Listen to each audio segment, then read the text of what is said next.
Hey guys, what's up? Welcome back to the BSG Automotive channel. Today we're going to show you how to change the rear differential fluid on your Jeep Grand Cherokee. Now this one has an electronic locking rear differential, which is electronically controlled, but it also uses a wet clutch back here.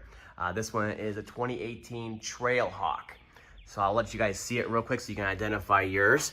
So you can see this is a 230 millimeter, I believe, differential. It's the big boy back here. So it takes about 2 quarts of fluid. You can see it's all beefed up with a bunch of fins on there for cooling.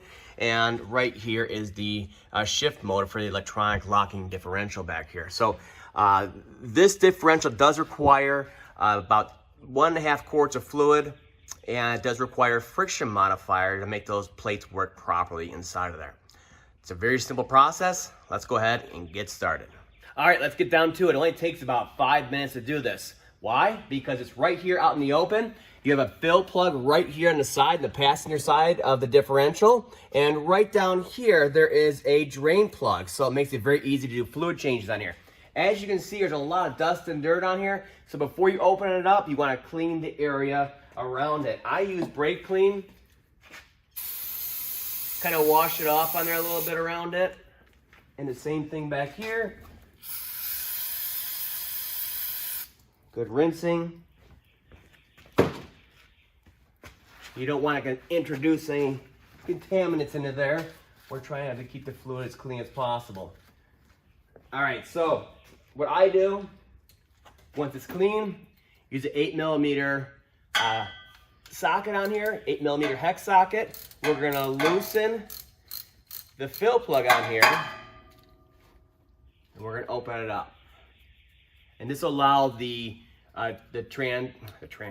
differential to vent. Whew, this one stinks, so it might be burnt up inside of here.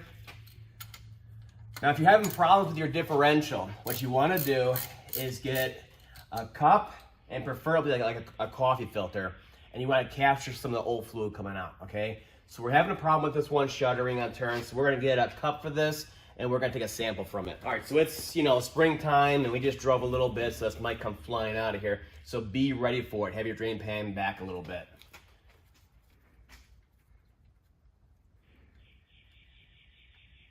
Woo. So we're gonna catch a little sample of it, and we're gonna keep that for later. What you do this later is you can check for, fine metal and contaminants inside of there, clutch material. You can sniff it and, really get a good sense of what's going on inside of the differential by taking a sample like this. Just looking through it right here doesn't look so bad, but it's definitely dirty for, 34,000 miles on this thing? It's pretty dirty. So what's nice is that this drain is literally in the very, very bottom here. So we can have the differential vented and have it draining. Fluid's nice and warm. We're just gonna walk away, and we're gonna let it drain out. Give it a good exchange on here. Okay, so while this is draining, I'm sniffing it. It smells like gear oil with friction modifier in it. That's basically how it smells. It's not so bad, but it's definitely a little dirty.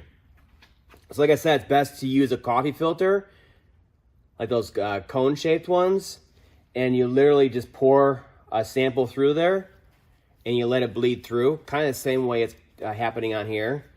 It's just gonna take a lot longer.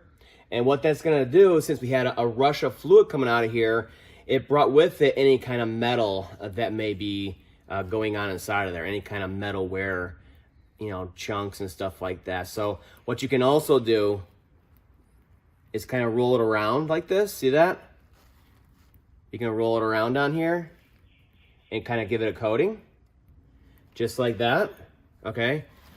And then you can take a look at it from this side right here, like a good light, from this side right here, and you can check it for excessive clutch material or metal contaminants and stuff like that. That's a really good way to do it also. Just get a general idea that way. So this doesn't look too bad, so we're just gonna let it drain off for a little bit, and we'll fill it up here in a second. It's a very, very simple job. And I recommend doing this every 30,000 miles. You saw how bad this one got in 34,000 miles. And you don't want to have any issues back here because these differentials are basically replace only. So very, very expensive once you have a problem.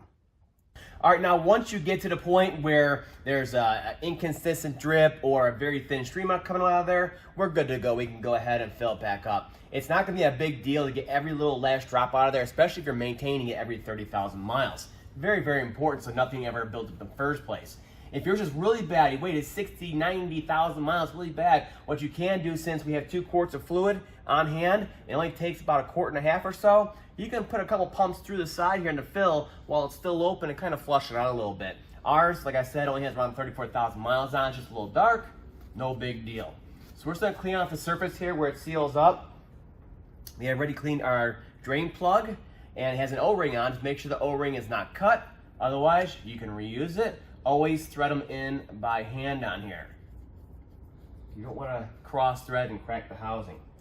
So what you can do it 2 different ways on here, okay? So the actual torque spec for the drain and fill plug is 26 foot-pounds, okay? What you can do is just get it to the point where it actually stops, like it just stopped right there. On a regular 3/8 ratchet like this, you can come up like the middle, I would say, on here, choke up on it a little bit, and then tighten it by hand. Okay, and you can get it really close. Remember, it's just a drain in a fill plug. It's not actual structural or like a suspension bolt or something like that where it's critical. We're literally just plugging off a port in the differential. So for the heck of it, let's try our digital wrench real quick. The key here is just to make sure you do not over tighten it because you can crack the case. So I have our digital on 26 and we're right there at 29. So we're damn close, you know. So at this point, we're sealed up over here. We're good to go. We can go ahead and start filling it. So this right here is the fluid that this differential takes, the electronic limited slip differential. It's a very specific fluid with a very specific friction modifier built into it already. Why do you want to pay for the Mopar brand and the fluid? It's like $45 a quart. Well, because it has the correct amount and the right amount of friction modifier for the amount of fluid inside of here. So there's no guesswork, and it's worth it. It only takes like a quart and a half, like I said. So, you know, only takes 3 quarts every 2, and that's 60,000 miles. I think we can afford that if we can afford one of these vehicles. Do it right is what I say. Now the way you get this fluid back into here is, of course, through the fill port on here. It's very obvious, right? What you're going to use is a little hand pump like this. It's 75W85 fluid, so it's going to pump pretty fast, all right? And I'll link to all that stuff down below so you guys have everything for reference. So you go ahead and you stick it into the fill port on here. Make sure you're in far enough. There we go. And then you can go ahead and take one of the bottles. And Chrysler actually uses the old style bottle still. So it'll screw right onto there and hold it for us like that. And then you just get to pumping it. Now what you're gonna do is you're just gonna pump, pump, pump until it actually starts spilling out of there, okay? So we're gonna overfill the differential on purpose, okay? And then we're gonna step back, clean up our tools, and we're gonna let level off while we're doing that. And when it's leveled off to the bottom of the fill port on here is the perfect level for this differential assembly. So you can see it pumps pretty fast in there. Your hands gonna get tired. So what I do, because it does screw onto here and it stays in place, you just simply change hands. And it's only about a quart and a half. So we're gonna go ahead and do that until it starts spilling out of here. Okay, so it's starting to drip out of there right now, and we're right at 1.5 quarts. So looking at this right now, there's a thin stream coming out. What you want to do is really overfill it, okay? Until you're sure there's a constant stream coming out of here, all right? I get my hose out of there. You can take a look at it. So look up in there. You can look up inside of there. You can see we obviously came to the bottom of the fill port and we're overfilled at this point. So at this point, everything's good to go. We're simply gonna clean up while it levels off. That's as simple as it can be. And it's great, like I said, this Mopar fluid, it's the exact fluid for this axle. It's made just for this axle with friction modifier, the correct amount, and the right kind of friction modifier to match the clutch plates inside. No guesswork, no universal fluid. It's specific, so it's gonna work right in the end.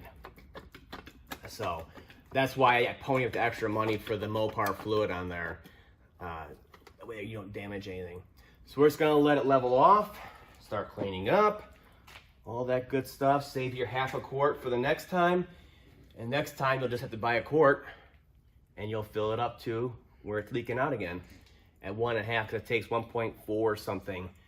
So 1.5 will definitely overflow like this. So we're gonna let this drain off and level off until, again, there's an inconsistent drip coming out of here and we know it's leveled off. All right, so after about 30 seconds or a minute, cleaned up a little bit, we are getting the inconsistent drip. So check it out on here. You can see the inconsistent drip coming out of there right here. You can see it down below. That's the inconsistent drip. So we have our fill plug with O-ring. So we're good to go. Again, threaded by hand. Should thread all the way in by hand. No sweat. Just like that. And again, we'll use the ratchet and just be careful with it. It just stopped right there. So we'll give it a little bit more. And that's it. Go ahead and clean everything off. I use brake clean to make sure we're good to go in the end.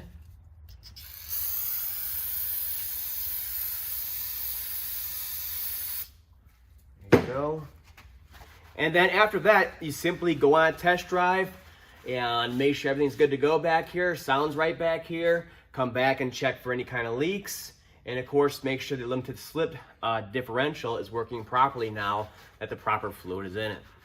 That's all for now. I'll see you guys next time.